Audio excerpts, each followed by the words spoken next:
Set your sights on lucrative new partnerships in 2021. There's little doubt that the need for social distancing will be the reality well into the next year, and that means an ever greater emphasis on e-commerce to keep the economy afloat. Cue our next discussion, Making E-commerce Easier. Here to help us navigate the issues of meeting the new demands of e-commerce entrepreneurship is session moderator Dante Lee, the CEO of Diversity City Media. Our panelists are Eleyae, CEO of Eleyae Inc., and Alain Nzigamasab, VP of Sam's Club E-commerce, Sam's Club.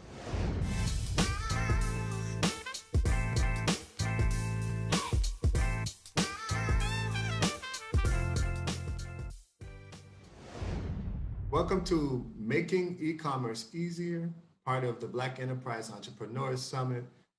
We are going to be talking about e-commerce from the perspective of corporate America and also from the small business perspective. What is e-commerce?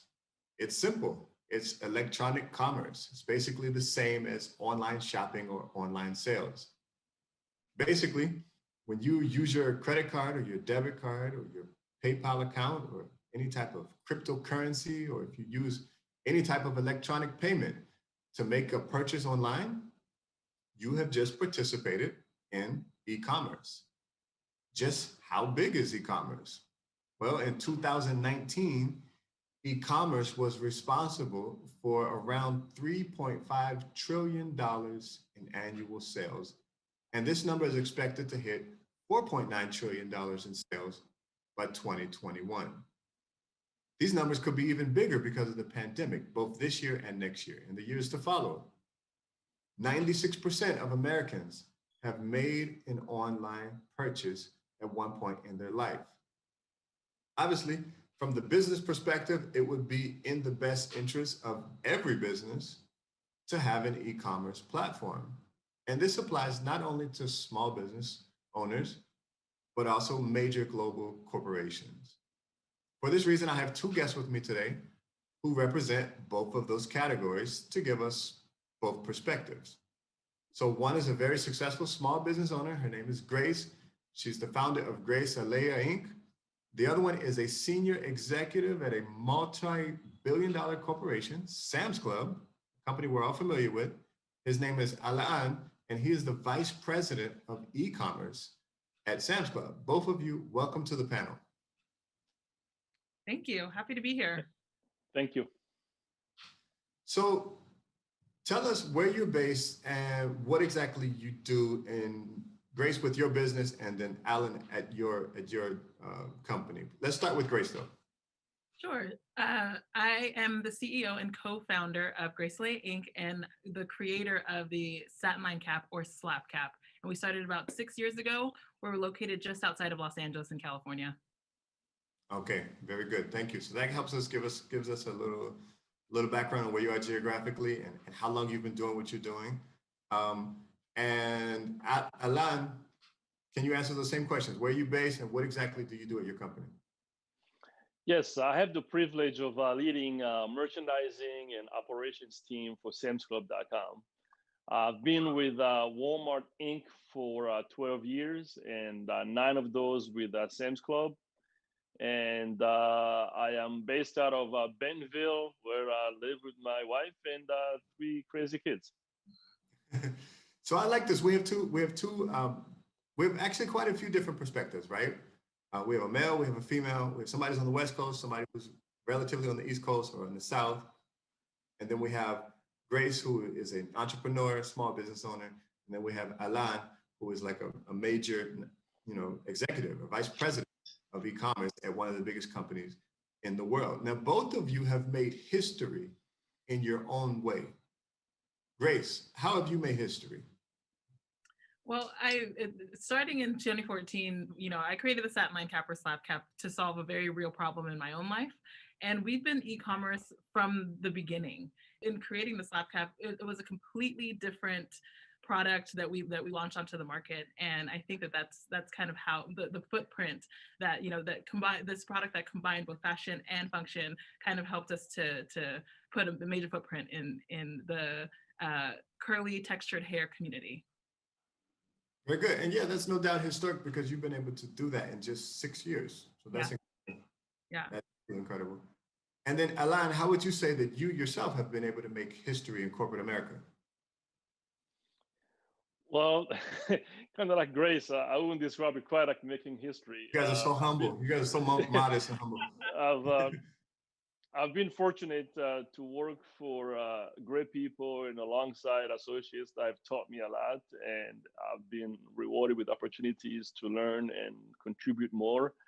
So I think as long as you're still on that journey, I think that's the approach. And how many years have you been working for Sam's Club and or Walmart, Alain? So Sam's Club for 9 years, and Walmart stores for 3. So a total of 12 years with the Walmart family.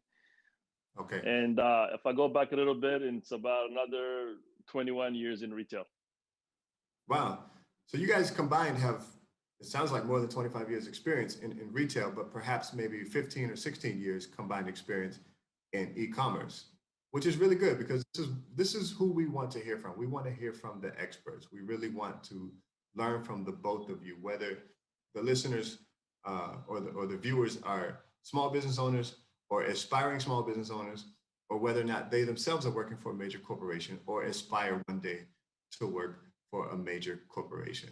Now, e-commerce, as we all know, it's not new, right? The internet is not new either.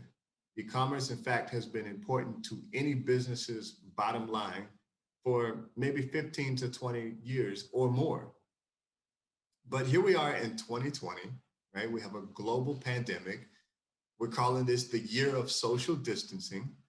It has become essential or critical to convince your customers to make their purchases online and also to continue making their purchases with your company. Now, we'll start with Grace on this question. Grace, what is your company doing differently now than perhaps you were doing before the pandemic began?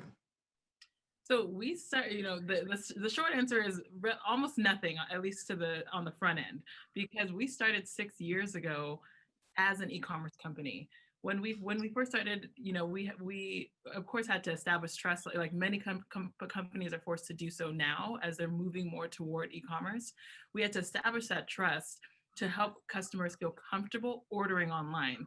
So whether it was offering free shipping over a certain threshold or very easy returns or free returns, we had to make sure that customers felt comfortable enough to give us their credit card information online and then place the order and expect to receive their order in a timely fashion. So there was still 6 years ago, especially when we were first starting out, a requirement to establish trust. And so in terms of what we've done differently since COVID, however, since we've had to socially distance, we've of course moved most of our office to our home offices, most of our companies working from home.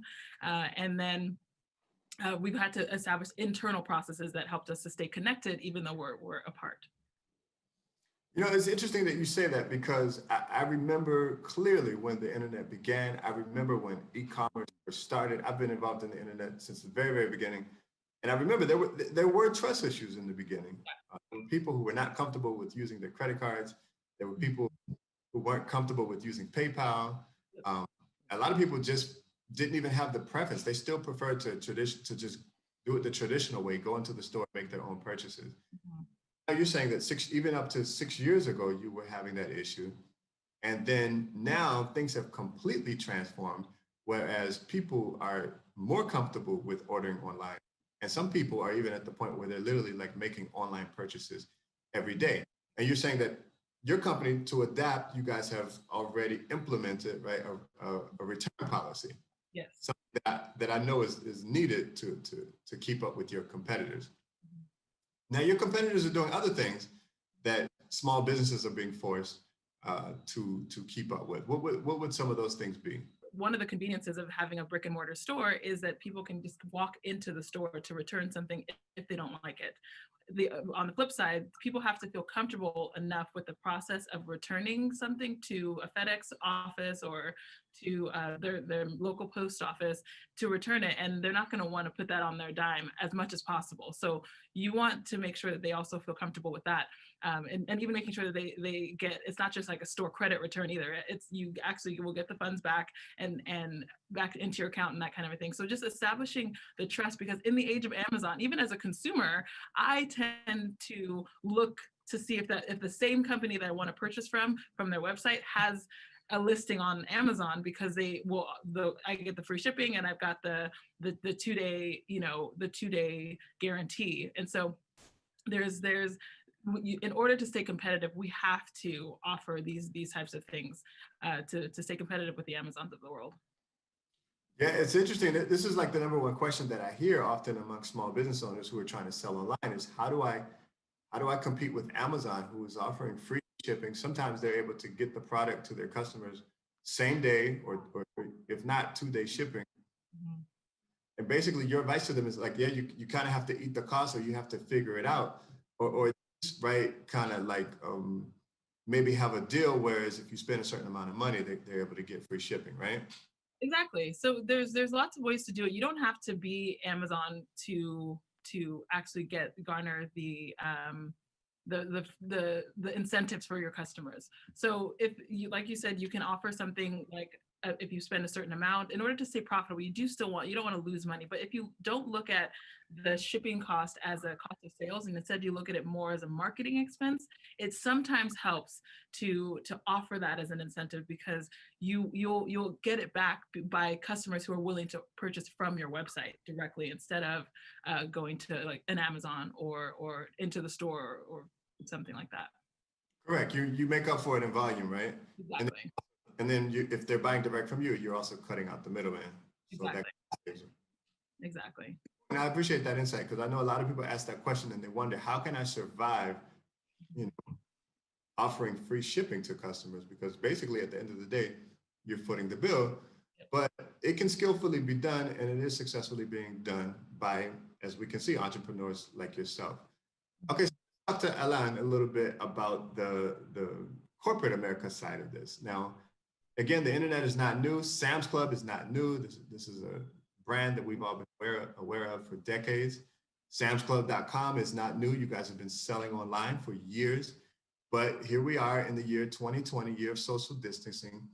Alain, what is your company doing differently now than before the pandemic began? Dante, I'll say that it's important to remember that Sam's Club is a true omni business. We have clubs that people can shop in. We got a website, we got mobile, and we can deliver to your home. What I'll say about this transition in the last 7 months is that I'm extremely proud of how our team has responded to this pandemic. We have in our clubs prioritize the safety of our associates and our members so they can come and shop safely. You see face covering, you see social distancing, you see people sanitizing carts before you can put your hands on them. And just a great effort, and at a time of a lot of turmoil. Online, what we've observed has just been an acceleration of many of the trends we have been following for years. So we're seeing more members now shopping online. We're seeing more people joining Sam's Club because they know they can find bulk items that can, maybe you don't have to go to the store as often as you would like to, or you can't. And we've done a lot of things to respond to the moment. In June, we launched Curbside, where you pull up to a parking spot, we come over, you open the trunk, we load up your car, and you drive off. We have invested in Scan and Go, which is our kind of a solution for essentially contactless shopping in our club. You walk in, you have your phone with you, you scan your products, you pay, and you walk right out. I had mentioned earlier that it feels a lot like shoplifting when you do it the first time, because you just walked right out and now stopping at the cashiers. Not encouraging that, of course, right? From a pharmacy standpoint, we can deliver through DoorDash to your door if you don't want to go in the club. That's Instacart, amazing. yeah, same day delivery. So very exciting times, right? With the adversity, our team has stepped up and has really prioritized responding to this moment when our members need us the most. Yeah, it's really amazing how e-commerce has transformed because when Mhm. e-commerce first began, it was really nothing more than just going online, finding what you want to Mhm. buy, making the purchase, and then waiting for it to arrive. So when it Yeah. first began, there was no next day shipping or same day shipping. You had to wait, whatever the time was, 2, 3, 4, 5 days, and then it would arrive at your door. And that was e-commerce for a long period of time. Now e-commerce has become you can get it the same day with some retailers, or as you just mentioned, Alain, you can order online and then go and actually pick it up and just wait curbside. Somebody comes out, you pop your trunk, they throw it in your trunk, and you just drive off. Mhm. And then you also mentioned that e-commerce has even transformed into where you can make a purchase online, you get sent some type of code, right, that you can take into the scan it, get your item, walk out, not even have to communicate with anybody, and almost feel as if you stole something. Mhm. Yep.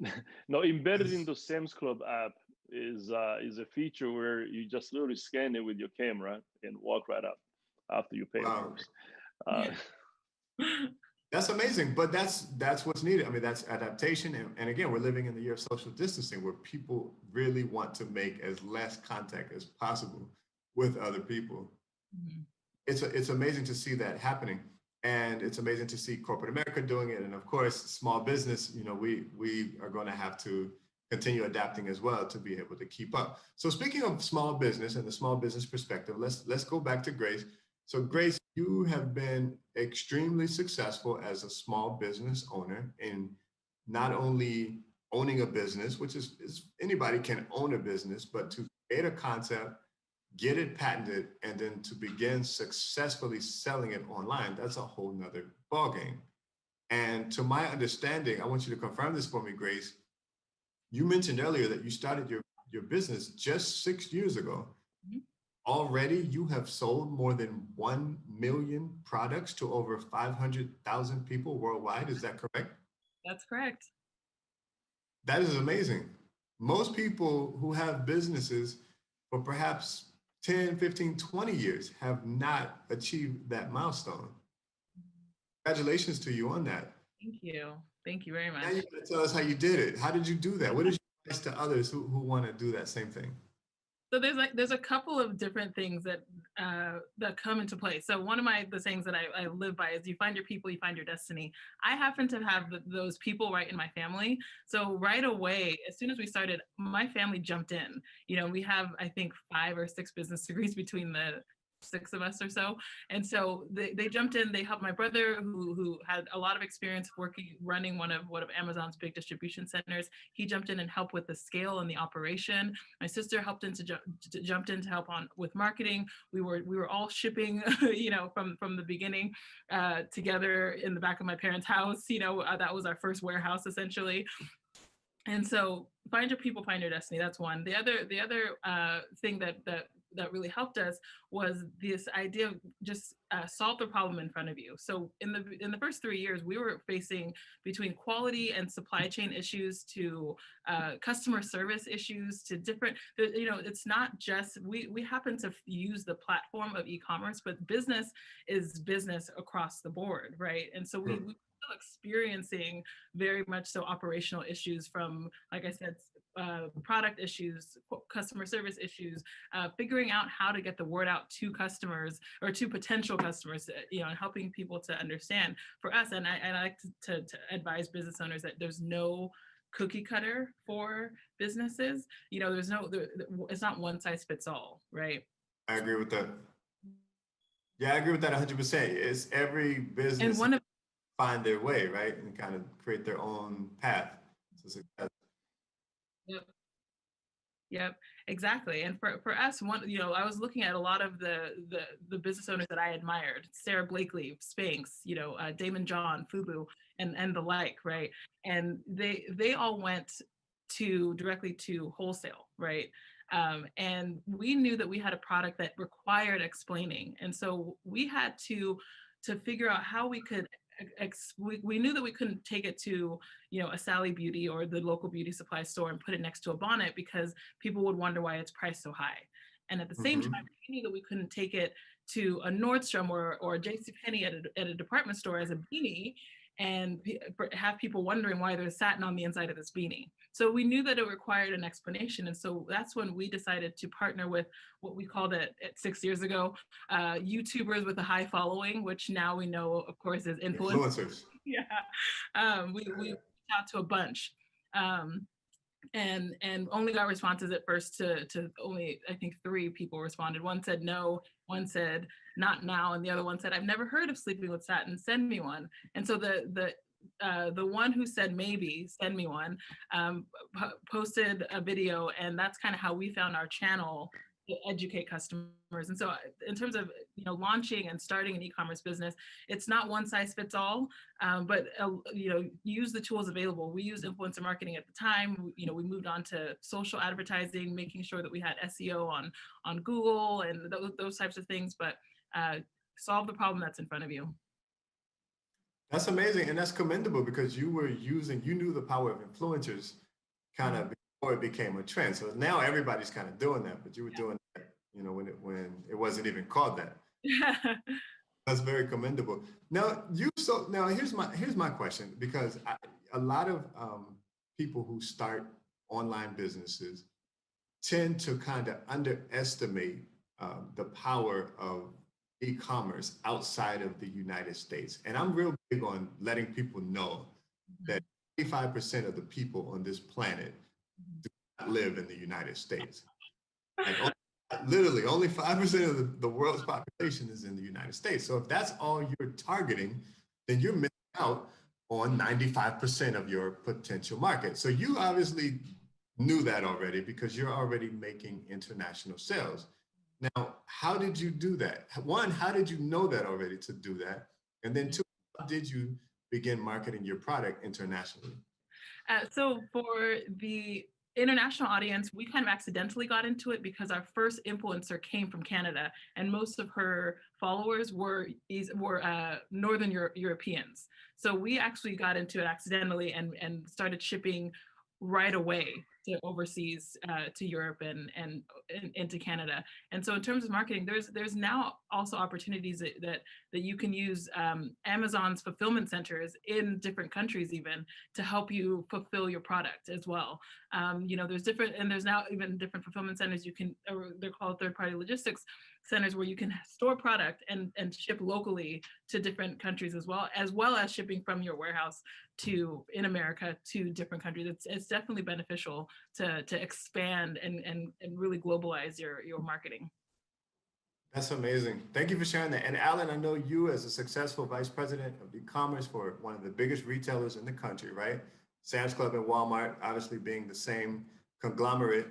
You guys are doing millions of dollars in sales every day as well, internationally. And I thank both of you for being with us today to kind of give us the perspective that we all need to have, and how really aware that we all need to be when it comes to e-commerce. Thank you so much to the both of you for your insight, for your knowledge. Most of all, thank you for your time, willing to spend with us today via the Black Enterprise Entrepreneurs Conference. Last thing, how can the viewers reach out to you guys or stay in touch with you? Grace, you first. What's your website, and how can we reach you on social media?